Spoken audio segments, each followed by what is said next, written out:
Bapak Ibu dosen. Saya Patricia Matilda Vanessa Suryanti Wibowo dari Universitas Cyber Asia Prodi Akuntansi dengan NIM 2503010100048. Dan pada kesempatan ini saya akan mempresentasikan materi tentang pasar input dan pasar output pada mata kuliah Ekonomi Mikro.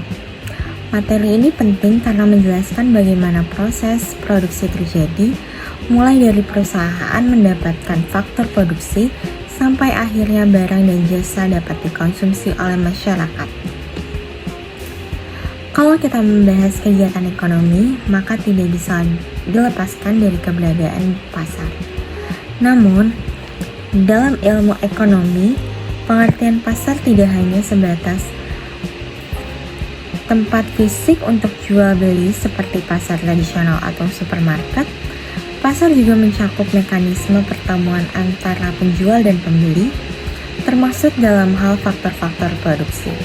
Karena itu, dalam ekonomi dikenal dua jenis pasar utama, yaitu pasar input yang berkaitan dengan faktor produksi dan pasar output yang berkaitan dengan hasil produksi berupa barang dan jasa. Pasar input adalah pasar tempat diperjualbelikannya faktor-faktor produksi yang dibutuhkan perusahaan untuk melakukan proses produksi.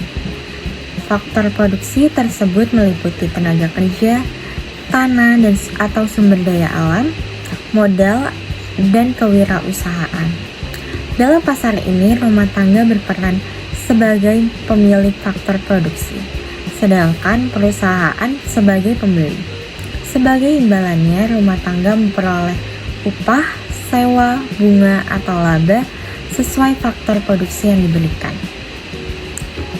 Setelah perusahaan memperoleh faktor produksi dari pasar input dan melakukan proses produksi, maka dihasilkan barang dan jasa.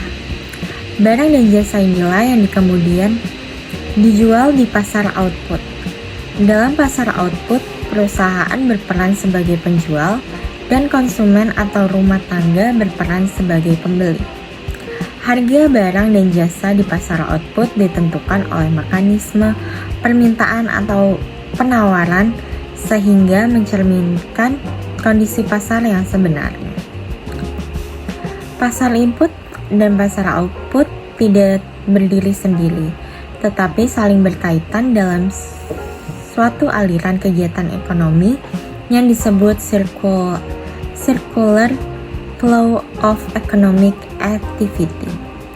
Alurnya sebagai berikut.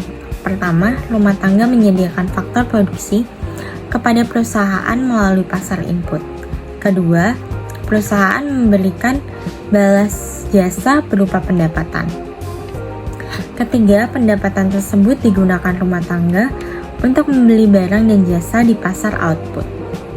Siklus ini terus berputar dan menunjukkan bahwa kegiatan ekonomi bersifat saling bergantung antara rumah tangga dan perusahaan. Dalam pasar persaingan sempurna, jumlah penjual dan pembeli sangat banyak sehingga tidak ada satupun pihak yang mampu mempengaruhi harga. Ciri-cirinya antara lain produk yang dijual bersifat homogen, informasi pasar terbuka, dan perusahaan bebas keluar masuk pasar. Akibatnya, perusahaan hanya menjadi price taker, yaitu menerima harga yang sudah ditentukan oleh mekanisme pasar, baik di pasar input maupun pasar output. Berbeda dengan persaingan sempurna, pasar monopoli adalah kondisi ketika hanya terdapat satu penjual di pasar output karena tidak memiliki pesaing. Perusahaan monopoli memiliki kekuatan untuk menentukan harga dan jumlah produksi. Dampaknya, konsumen memiliki pilihan yang terbatas, harga cenderung lebih tinggi dibandingkan pasar kompetitif. Contoh monopoli bisa terdapat pada sektor utilitas tertentu. Jika monopoli terjadi di pasar output, maka monopsoni terjadi di pasar input. Monopsoni adalah ketika kondisi hanya terdapat satu pembeli faktor produksi, misalnya satu perusahaan yang besar yang menjadi satu-satunya penyerap tenaga kerja di suatu daerah. Dalam kondisi ini, perusahaan memiliki kekuatan menentukan tingkat upah sehingga posisi tenaga kerja menjadi relatif lebih lemah dibandingkan perusahaan. Sebagai contoh sederhana, kita bisa melihat perusahaan roti. Untuk memproduksi roti, perusahaan membutuhkan tenaga kerja, bahan baku seperti tepung dan gula, dan modal untuk peralatan produksi. Semua kebutuhan tersebut diperoleh dari pasar input. Setelah roti diproduksi, hasilnya dijual kepada konsumen melalui pasar output. Contoh ini menunjukkan secara nyata keterkaitan antara pasar input dan pasar output dalam kehidupan sehari-hari.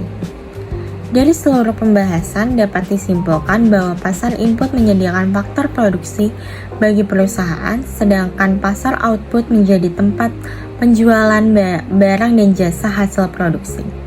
Keduanya saling terhubung dalam circular flow kegiatan ekonomi. Oleh karena itu, pemahaman mengenai pasar output dan pasar input menjadi dasar penting dalam pembelajaran ekonomi mikro. Sekian presentasi saya, terima kasih.